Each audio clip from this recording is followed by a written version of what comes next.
Welcome back to Wellness in Minutes, where we give you bite-sized health information that's easy to digest. Let's talk about stress and the adrenals now. In your latest work, you're talking about this sort of adrenal protocol and adrenal fatigue. And I've heard some different things about the adrenals. And I've even heard that like adrenal burnout is not real, it's not a thing. And people sometimes say that, and then they say adrenal fatigue. What's the real truth here? So, it's kind of interesting because people will say like adrenal fatigue doesn't exist and then they'll call it HPA axis dysfunction, right? Where I think the old school naturopaths and people that initially coined the term, I think it was a lovely gentleman named James Wilson, the the school of thought back in the day was that your adrenals actually get tired and they can't produce enough hormones. Like that was the story, right? But I think we found that's not actually the case. What's happening is that there's a misfiring, miscommunication between our brain and our actual adrenal glands. And so the adrenals are perfectly capable of producing adequate amounts of stress hormones. Like we need just the right we need just the right amounts at the right times of day to feel optimal. Not too much, because then we could feel awful. And if we don't have enough, we can feel awful as well. But what's happening when we're under a lot of chronic stress is essentially that breakdown of that communication pathway where the adrenals don't release the right amounts of cortisol throughout the day, even though they're capable of doing it. I kind of think of it like kind of like an insulin resistance, like your body's saying like do this, but this part of the body is not listening to this part of the body, and that is really the hypothalamic pituitary adrenal axis that is dysfunctioning. And that's like the official term. People are like, leaky gut doesn't exist, but intestinal permeability does. And I kind of think of it as like, okay, so it's everybody calls it adrenal fatigue and it doesn't exist. But when you call it HPA axis dysfunction, you can see so many research articles that talk about it and how it does exist and what the manifestations are and how it develops. So I don't know. I personally am kind of like, okay, like I'm just, it's adrenal fatigue. I know it doesn't mean that you're tired, but it's a convenient way to describe what's going on with when we feel burned out, right? So inside the adrenals, you mentioned that they're responsible for manufacturing cortisol. And from some of my discussions with, Dr. Alan Christensen and a few others, we need cortisol, right? But we just do not want long-term elevated levels of cortisol, basically. I know Gail, Krista Recchia, everyone speaks about this in terms of driving chronic inflammation. So if the adrenals are responsible for cortisol, what's happening? Is it producing not enough, or is it producing too much all the time, or is it producing at the wrong time of days? What's happening with this sort of malfunction? Well, there's a few different dysfunctional patterns that can happen. When we have healthy adrenal cortisol production, we start off with high cortisols in the morning, and that kind of gets us out of bed. We get out of bed bright-eyed and bushy-tailed, and then the cortisol levels kind of gradually drop throughout the day, so we can kind of go on about our day to get things we need to do get done, and we're ready to really wind down at night, right? And in the evening time, we only have a little bit of cortisol to allow for proper melatonin production. And so when we have chronic, like let's say we're in an acute stress situation, what's going to happen is that our body's going to release a whole bunch of cortisol above that curve to help us survive. So let's say, like childbirth, like you need lots of cortisol there to be in labor for 24 hours straight or 36 hours straight. You don't want to be like, falling asleep in the middle of it. So that would be a situation where the body would respond that way, or you're being chased by a tiger. Not a good time to take a nap, right? So your body knows that. Your body's like, let's give you some cortisol so you could run as fast as you can. Now, and these are acute stressors, and hopefully the body is able to, shake it off, clear out the cortisol, and things get back to that beautiful normal cortisol curve within a few days.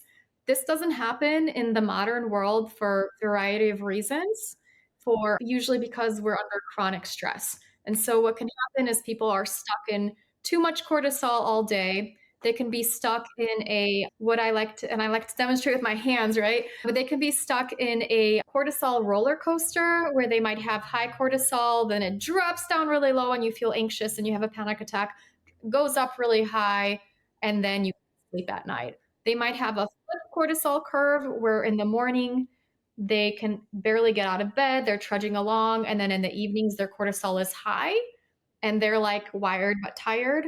And then the kind of last phase of it that I've seen a lot in people with like chronic fatigue and like Hashimoto's where they can't get out of bed is they have a flatlined cortisol curve where they're just low cortisol all day.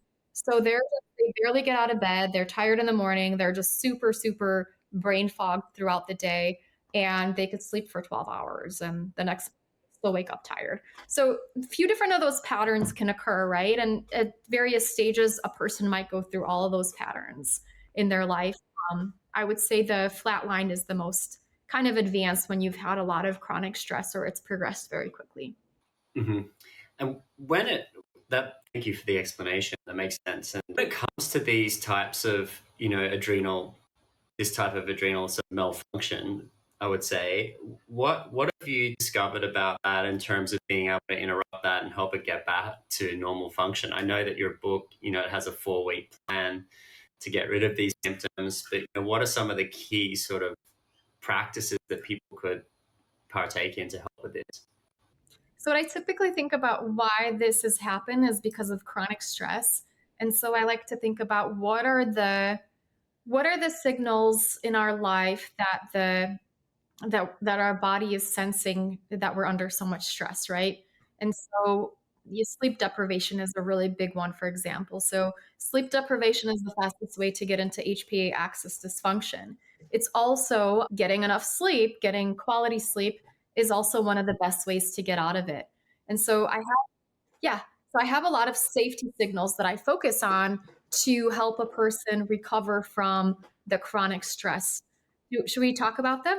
Please, yeah, that'd be really great. I mean, sleep and stress is such a big topic right now. I feel like sleep is getting a lot of attention, which is great, as it should. So yeah, let's talk about sleep and stress. That's really big.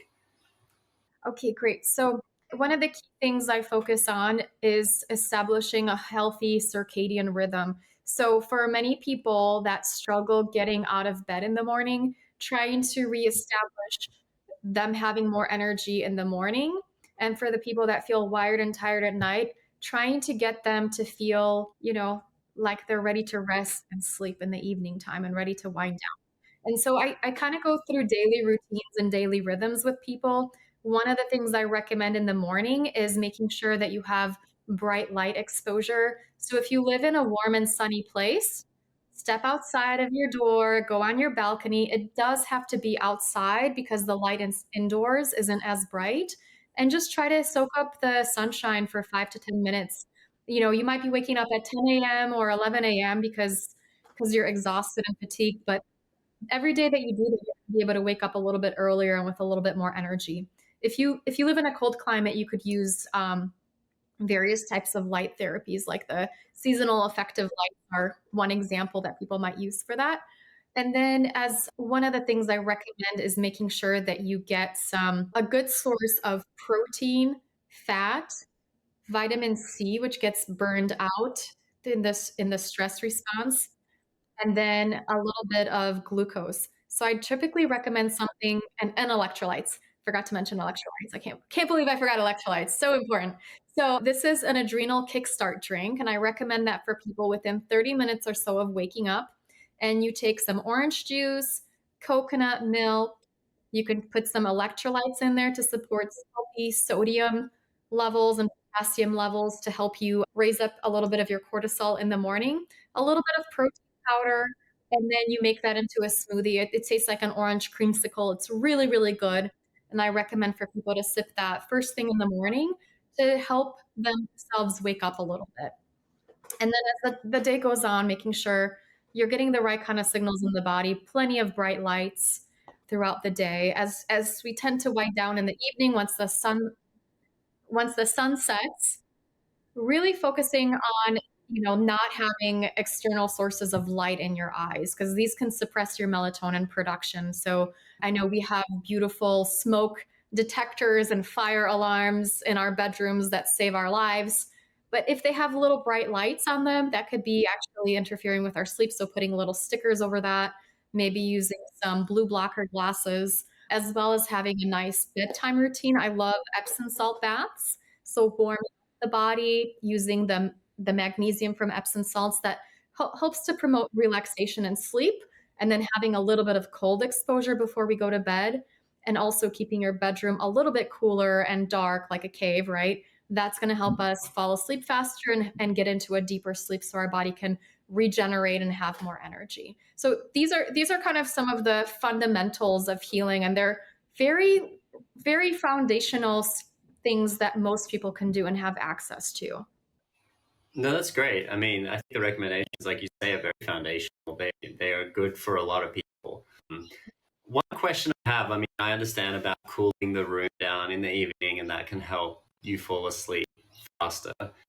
But then doing an ice bath in the evening, or cooling, having a sort of a cold exposure in the evening, I tend to think that might actually enliven me a little bit more, because when I come out of an ice bath, I generally feel quite awake.